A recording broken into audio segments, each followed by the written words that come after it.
Mind Changur बाबा पर ED का शिकंजा कसता जा रहा है। ईडी ने मनी लॉन्ड्रिंग केस में बाबा की गैंग पर बड़ी कार्रवाई की। बलरामपुर, लखनऊ और मुंबई में छांगुर बाबा के 15 ठिकानों पर छापेमारी हुई और इस छापेमारी में 60 करोड़ से भी ज्यादा की फंडिंग और विदेशी पैसे के इस्तेमाल का मामला उजागर हुआ है।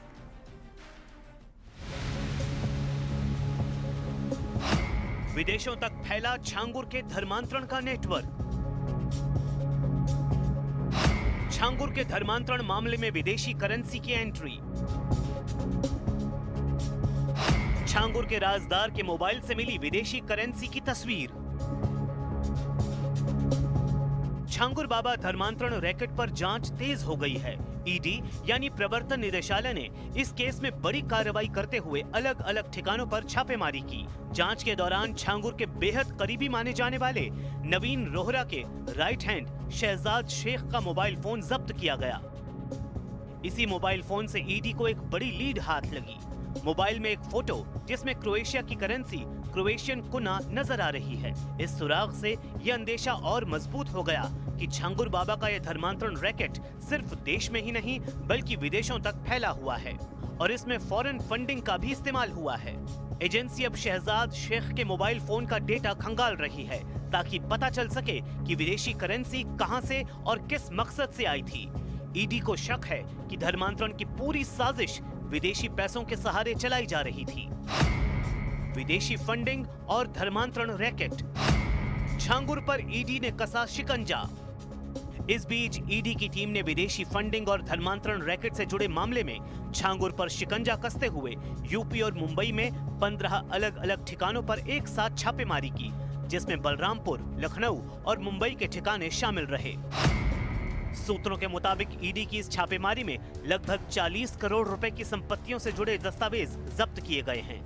इन संपत्तियों में बाबा का घर, उनके बेटे का घर और दोनों नजदीकी राजदारों नवीन और नीतू उर्फ नसरीन की प्रॉपर्टी शामिल है।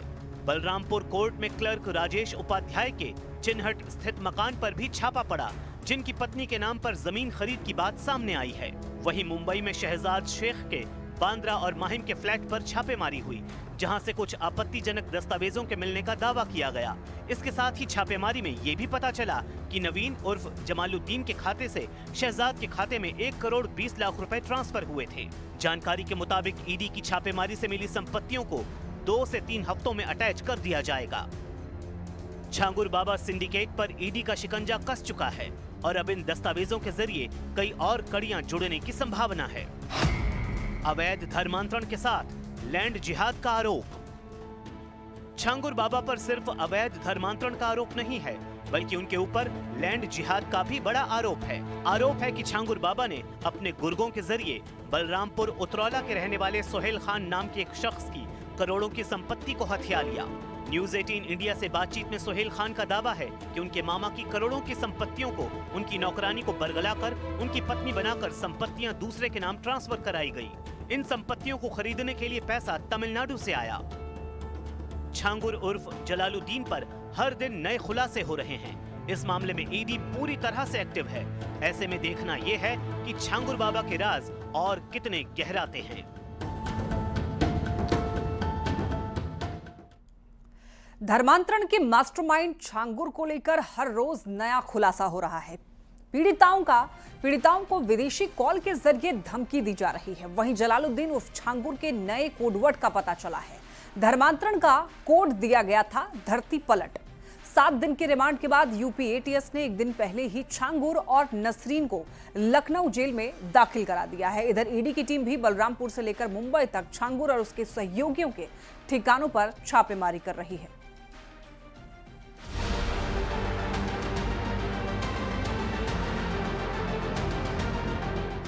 धर्मांतरण की आड़ में दरिंदगी का खुलासा हुआ है। छांगुर गिरोह ने बड़ी संख्या में युवतियों को शोषण का शिकार बनाया। सामूहिक बलात्कार, सिगरेट से जलाना, वीडियो से ब्लैकमेल किया गया।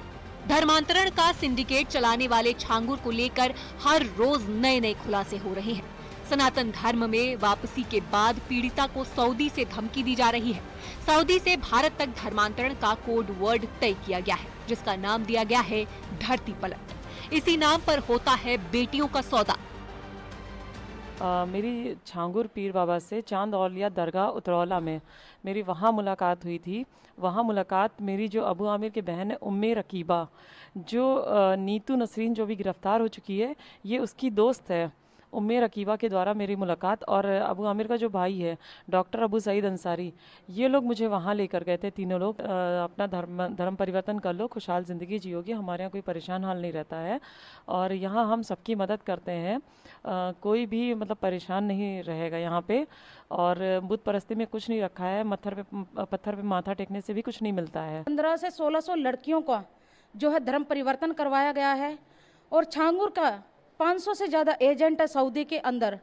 सहारनपुर, मुजफ्फरनगर, मुरादाबाद, देवबंद, घानाखंडी जैसे इलाकों में इनके गुर्गे हैं हजारों की तादाद में, और ये लोग फिक्स रेट तय किया है। ये सऊदी में मुझे पता चला जब इन्होंने 2021 में मुझे सऊदी में बुलाया, और वहाँ पर जब छांगुर से इन्होंने वीडियो कॉल पे बात की कि लड़की यहाँ पहुँच चुकी है और आप इसका धर्म परिवर्तन करवा दीजिए, वो छांगुर ने बोला मेरी तबीयत ठीक नहीं है और मेरे पे पुलिस की नज़र है, मैं नहीं आऊँगा, मेरा मुरीद है वो आएगा जो अदीदलम शहर के अंदर है। जानकारी के मुताबिक छांगुर गिरोह ने 5000 से ज्यादा लड़कियों का धर्मांतरण कराया। छांगुर के गिरोह में बच्चों के खतना से लेकर महिलाओं की ब्रेन वॉशिंग तक सुनियोजित इस्लामी एजेंट का पर्दाफाश हो गया है। छांगुर के अवैध साम्राज्य पर बुलडोजर एक्शन के साथ ही अब ईडी ने भी शिकंजा कसा है। बलरामपुर में सबरोज, रसीद, सहाबुद्दीन के नाम सामने आए हैं। बताया जा रहा है कि सबरोज को गिरफ्तार कर लिया गया है। छांगुर की कोठी पर भी ईडी की टीम ने छानबीन की है। इसी कोठी से छांगुर धर्मांतरण का नेटवर्क चला रहा था।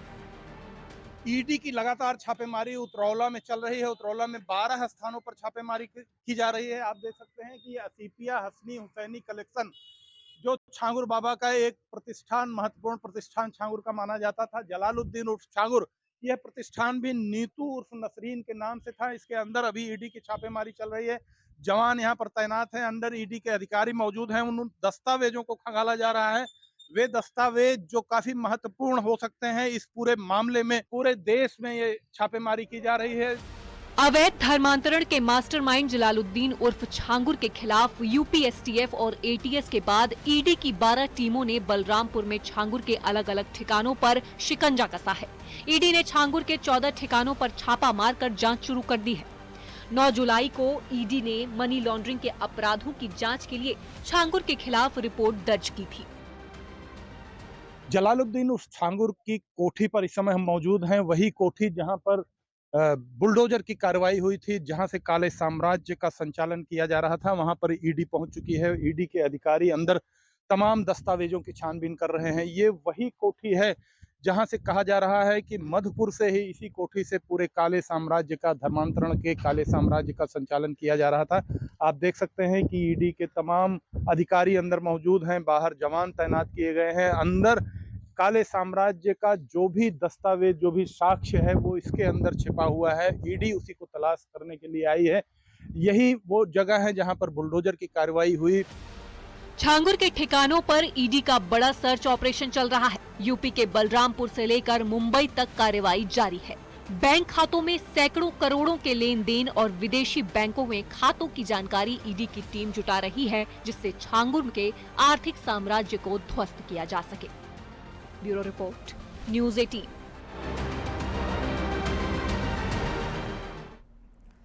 धर्मांतरण के मामले में बुलडोजर एक्शन से लेकर आरोपियों को सख्त सजा दिलाने तक यूपी सरकार ने कड़े फैसले लिए हैं। धर्म परिवर्तन के खिलाफ साल 2021 में बनाए गए कानून को और ज्यादा सख्त बनाया गया। कई ऐसे प्रावधान किए गए जिससे ऐसी साजिश रचने वाले बच ना पाए। उमर गौतम का धर्मांतरण सिंडिकेट ध्वस्त करने के बाद अब जलालुद्दीन उर्फ छांगुर पर शिकंजा कसा है। बुलडोजर एक्शन से लेकर के अदालत तक मजबूत पैरवी के जरिए धर्मांतरण के आरोपियों को सख्त सजा दिलाई जा रही है।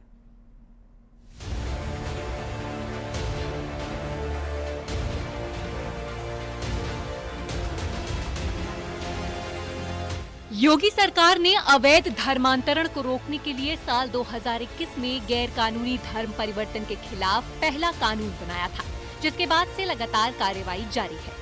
साल 2024 में संशोधन किया और कानून को और अधिक सख्त बना दिया। तथ्यों को छिपाकर या डरा धमकाकर धर्म परिवर्तन कराने को अपराध की श्रेणी में रखा गया।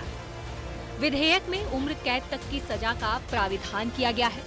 एटीएस ने 5 जुलाई को अवैध धर्मांतरण मामले में जलालुद्दीन उर्फ छांगुर और उसकी सहयोगी नीतू उर्फ नसरीन को गिरफ्तार किया था, जिसके बाद से एक्शन जारी है। 2021 में उत्तर प्रदेश की योगी सरकार अवैध धर्मांतरण के खिलाफ एक सख्त कानून लाई। 2024 में इसको संशोधन कर और मजबूत बनाया गया। अपनी पहचान छिपाकर, किसी को लालच देकर, डरा धमकाकर धर्म परिवर्तन कराने पर उम्र कैद तक की सजा का प्रावधान है इस कानून में। छांगुर गैंग हिंदू लड़कियों के इस्लाम अपनाने पर लाखों रुपए का लालच देता था। गैंग के सदस्यों ने करीब 40 बार इस्लामिक देशों में यात्रा करने की जानकारी यूपी एटीएस को मिली है। गैंग के सदस्यों ने खुद के नाम और अलग अलग संस्थाओं के नाम से 40 से ज्यादा खाते खुलवाए थे, जिनमें लगभग 100 करोड़ रुपए की धनराशि का लेन देन हुआ है। विदेशी फंडिंग से 1 साल के अंदर करोड़ों रुपए की संपत्ति, शोरूम, बंगला, लग्जरी गाड़ियां खरीदने की शिकायत मिली थी, जिसके बाद ईडी भी कार्रवाई कर रही है। बलरामपुर में 3-4 सालों से छांगुर का ठिकाना। शिजर-ए-तैयबा नाम से एक पुस्तक भी छपवाई। प्रेम जाल में फंसाकर कराता था धर्म परिवर्तन। प्रशासन ने छांगुर की अवैध कोठी को जमींदोज किया। छांगुर को 3 साल में 300 करोड़ की विदेशी फंडिंग। साइबर अपराधियों से भी छांगुर के कनेक्शन का शक। राज्य सरकार अवैध धर्मांतरण को लेकर लगातार कार्रवाई कर रही है। कानून में कड़े प्रावधान के बाद उमर गौतम से लेकर कई ऐसे मामले हैं जिनमें अवैध धर्मांतरण कराने वालों पर शिकंजा कसा गया है। यूपी एटीएस ने ऐसे ही रैकेट के मास्टरमाइंड उमर गौतम पर एक्शन लिया था, जिसमें यूपी के अलावा दिल्ली से 3, महाराष्ट्र से 4, बिहार, गुजरात से अरेस्टिंग की गई थी और प्रभावी पैरवी के जरिए उमर गौतम समेत 16 को सजा दिलाई गई थी। अब सबसे बड़ी कार्रवाई जलालुद्दीन उर्फ छांगुर बाबा के अवैध धर्मांतरण सिंडिकेट पर जारी है। एक मजबूत जांच के बाद जलालुद्दीन उर्फ छांगुर बाबा, नीतू उर्फ नसरीन, नवीन उर्फ जलालुद्दीन, छांगुर के बेटे महबूब और 5 अन्य आरोपी, 9 आरोपियों को नामजद बनाते हुए एटीएस ने एक एफआईआर दर्ज की। इसमें कई आरोपी अज्ञात भी हैं।